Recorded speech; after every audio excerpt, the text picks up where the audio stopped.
Test is in 4-part, Part 1, Part 2, Part 3, and Part 4. Now look at Part 1. Part 1. First, you have some time to look at questions 1 to 5.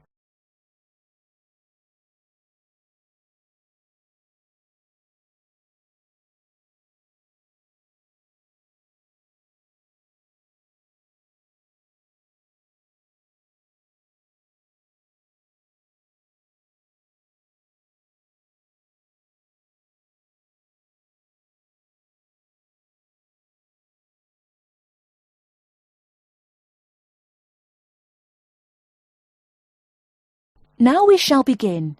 You should answer the questions as you listen, because you will not hear the recording a second time. Listen carefully and answer questions 1 to 5. Kingsbury College, can I help you? Oh, hello. I'm ringing to find out about one of your courses. Yes.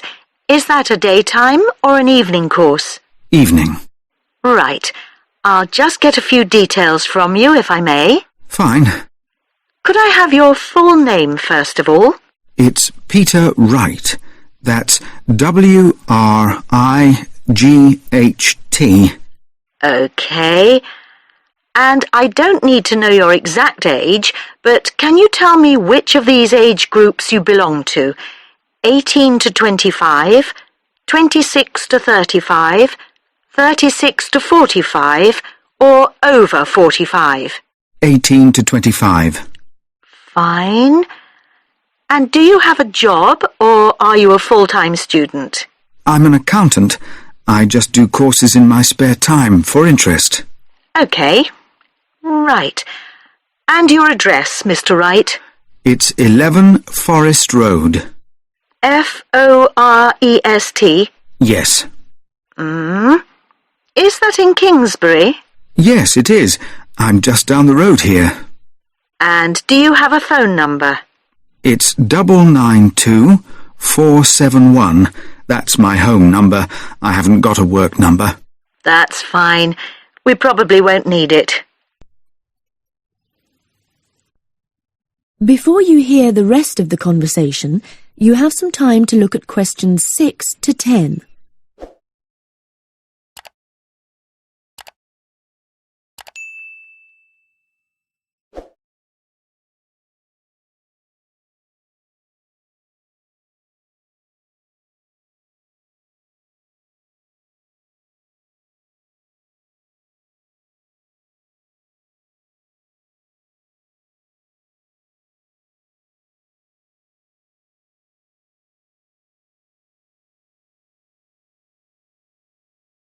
Now listen and answer questions 6 to 10.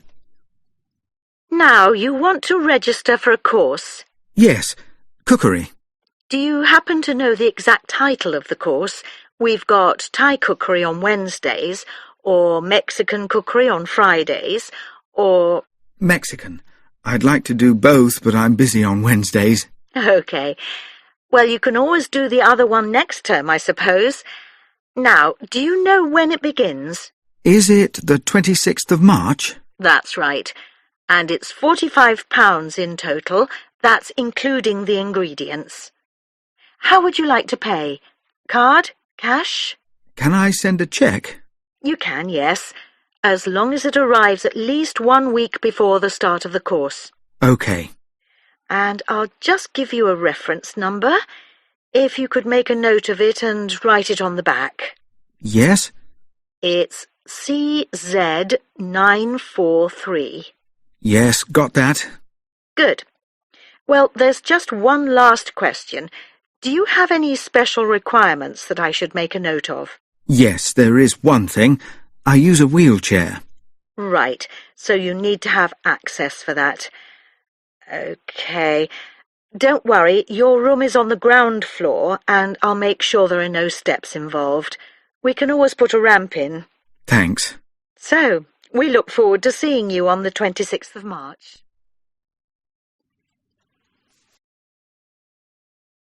That is the end of Part 1. You now have half a minute to check your answers.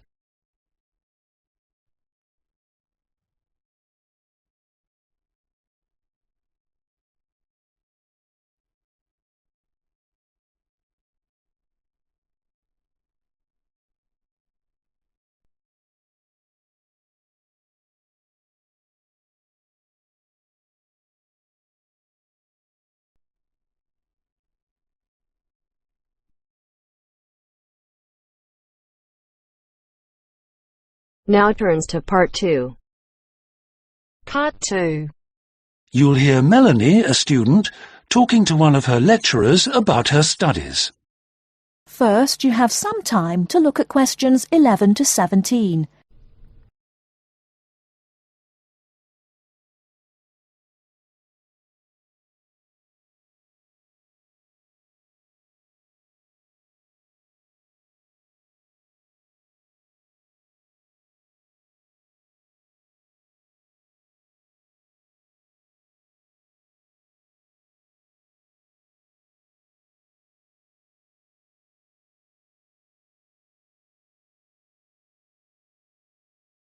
Now, listen carefully and answer questions 11 to 17. Excuse me, Dr. Johnson. May I speak to you for a minute? Sure, come in. I'm Melanie Griffin. I'm taking your course in population studies. Right. Well, Melanie, how can I help you? I'm having a bit of trouble with a second assignment, and it's due in 12 days. What sort of trouble are you having? Is the assignment question a problem? Well, that's part of the problem. I've been having trouble getting hold of the books. I've been to the library several times and all the books are out. Sounds like you should have started borrowing books a bit earlier. Well, I had a really big assignment due in for another course, and I've been spending all my time on that, and I thought... You might get an extension of time to finish your assignment for me? If that's possible, but I don't know... Well, yes, it is possible, but extensions are normally given only for medical or compassionate reasons. Otherwise, it's really a question of organizing your study, and we don't like giving extensions to students who simply didn't plan their work properly. What did you get for your first assignment? I got 87%. Yes, you did very well, indeed. So, obviously, you can produce good work. I don't think I'll need too much extra time, as long as I can get hold of some of the important references. Well, since you did so well in your first assignment, I'm prepared to give you an extra 2 weeks for this one. So that'll mean you'll need to submit it about a month from now. Oh, thank you. Now, what about the reading materials? Have you checked out the journal articles in the list? No, not yet. There were about 20 of them, and I wasn't sure which ones would be most useful or important. Well, they're all useful, but I don't expect anyone to read them all because a number of them deal with the same issues. Let me give you some suggestions. The article by Anderson and Hawker is really worth reading. Right, I'll read that one. You should also read the article by Jackson, but just look at the part on the research methodology, how they did it. Okay, Jackson. Got that. And if you have time, the one by Roberts says very relevant things, although it's not essential. So, okay, if it's useful, I'll try and read that one. Now, the one by Morris, I wouldn't bother with that at this stage if I were you. Okay, I won't bother with Morris. Oh, now, someone told me the article by Cooper is important. Well, yes, in a way. But just look at the last part, where he discusses the research results. And lastly, there's Forster. I can't think why I included that one. It's not bad, and could be of some help, but not that much.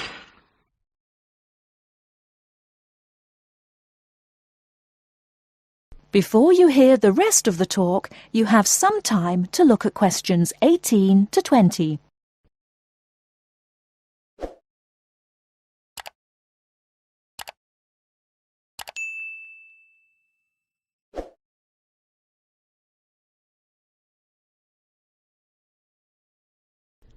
Now listen and answer questions 18 to 20. Now, let's deal with the assignment question. What's the problem there? It's the graph on page 2. What seems to be the problem? It's just the bar graph showing reasons why people change where they live. Well, I've got a photocopy, but the reasons at the bottom are missing. Oh, okay. Look at the first bar on the graph. Now that indicates the number of people who move because they want more space. Oh, I see. Bar 1. Okay. Now what about the next bar? Bar 2 is to do with the people living nearby, disturbing them. So they chose to move away to somewhere quieter. Now let's look at bar number 3. Another reason people change their place of living is because they want to be closer to the city. Okay. Proximity to the city is an issue. Now, bar number 4 refers to problems when the owner of the property won't help fix things that go wrong. In other words, the owner is not helpful, and so the tenants move out. Okay. Now what about bar 5? Bar 5 is about those people who move because they need a bus or train to get them into the city or to go to work. Okay. And bar 6? Bar number 6 is interesting. That reason was given quite a lot. People moving because they wanted to be in a more attractive neighborhood. Oh, yes. Thank you very much.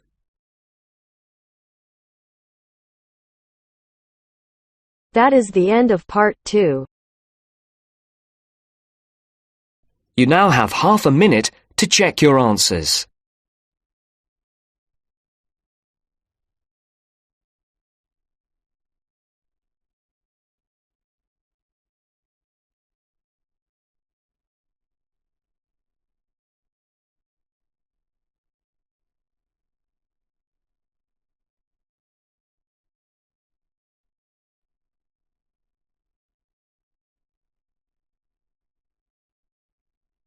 Now turns to part 3.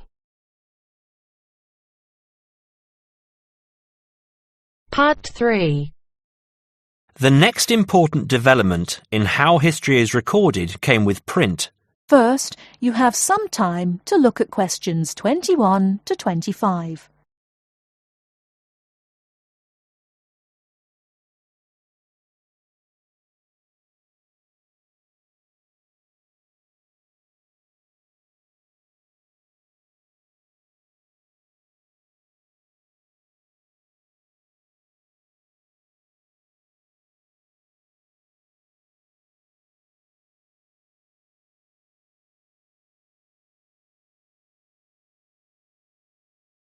Now, listen carefully and answer questions 21 to 25. The next important development in how history is recorded came with print. In the 8th century, the Chinese invented paper and woodblock printing. Remember that up to this time, very few people could read and write, and so only a very small number of people could understand written history. Suddenly, many books appeared, and many more people learnt to read. In the 14th century, the first printing press was invented in Germany. This reduced how long it took to produce books. The new printing technique quickly spread to other parts of the world. More books appeared, and even more people learnt to read. The first printed newspaper appeared in 1605, and the first daily newspaper in 1702. Now, people could read news stories soon after the event happened, and every event was recorded and stored. The problem with newspaper history is that newspaper reporters could tell the stories they wanted to tell, and not necessarily the truth. Photography was the next important development. We generally agree that photography was born in 1839. Some of the earliest photographs that the public saw were images of the American Civil War. Before you hear the rest of the talk, you have some time to look at questions 26 to 30.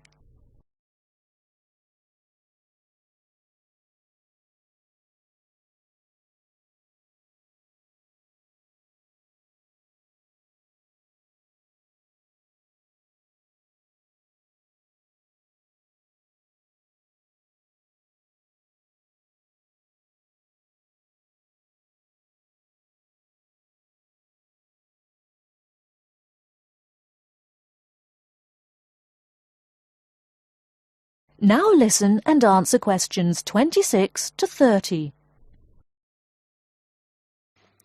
People were shocked by the photographs of dead soldiers, and for the first time saw the reality of war.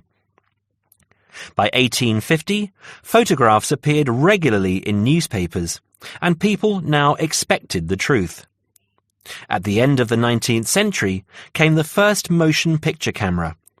Soon, history was being recorded as moving images. In the 1930s, television brought moving images into people's homes. More and more people saw history as it happened, and more history was recorded. Today, of course, we expect that every event in the world is recorded.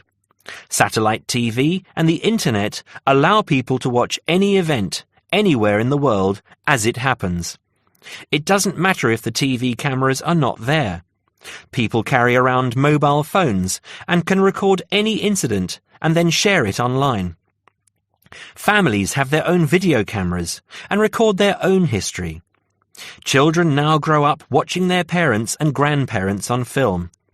I'm sure you'll agree that the transition from storytelling to what we have today has been dramatic, and I hope that... That is the end of part 3. You now have half a minute to check your answers.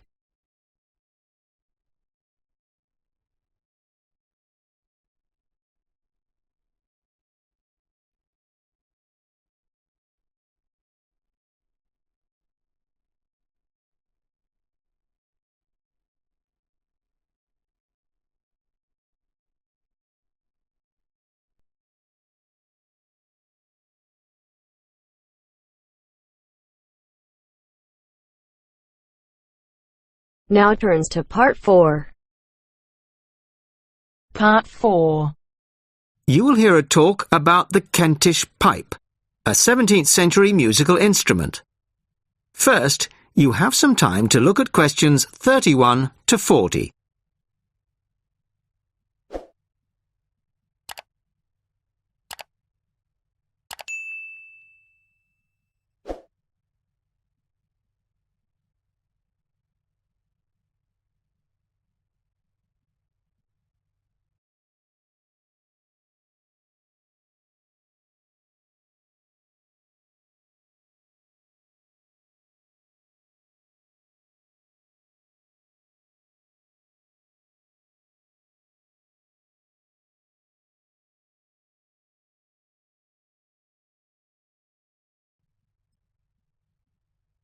Listen carefully and answer questions 31 to 40. Good evening. I'd like to introduce Geoffrey Rourke of the Early Music Foundation. Geoffrey has recently restored a genuine 17th century Kentish pipe and, as you all know, will be giving us a recital on it later this evening. But first, he's kindly agreed to talk to us about this exciting and little-known instrument. Thank you very much. I'd like to begin, if I may, by talking to you about the rather unusual construction of the Kentish pipe.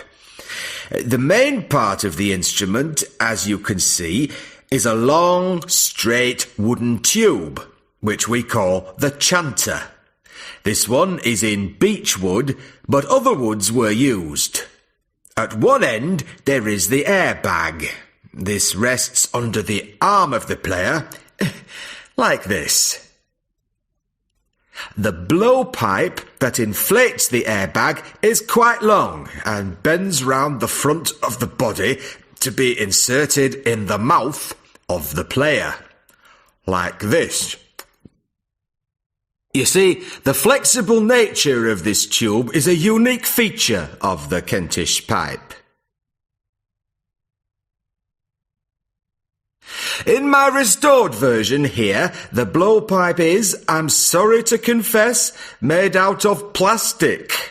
In the original version, it would have been made out of leather using an elaborate stitching and waxing technique. However, the skills required to do this have now been lost. Good old plastic was the only alternative we could come up with. The airbag is obviously a modern replacement too. This time it is made out of leather, and as far as we can be certain, is likely to be pretty much identical to the original. A particularly soft and supple yet strong leather is required. Ordinary shoe leather would start to crack in no time. The main pipe, or chanter, is original, of course, as its rather battered appearance makes obvious, I would imagine. But it still sounds pretty good after nearly 400 years. We can actually put a precise date on it, because the maker kindly inscribed it for us. Just here. You probably can't see it. JD, the maker's initials, and the date 1634.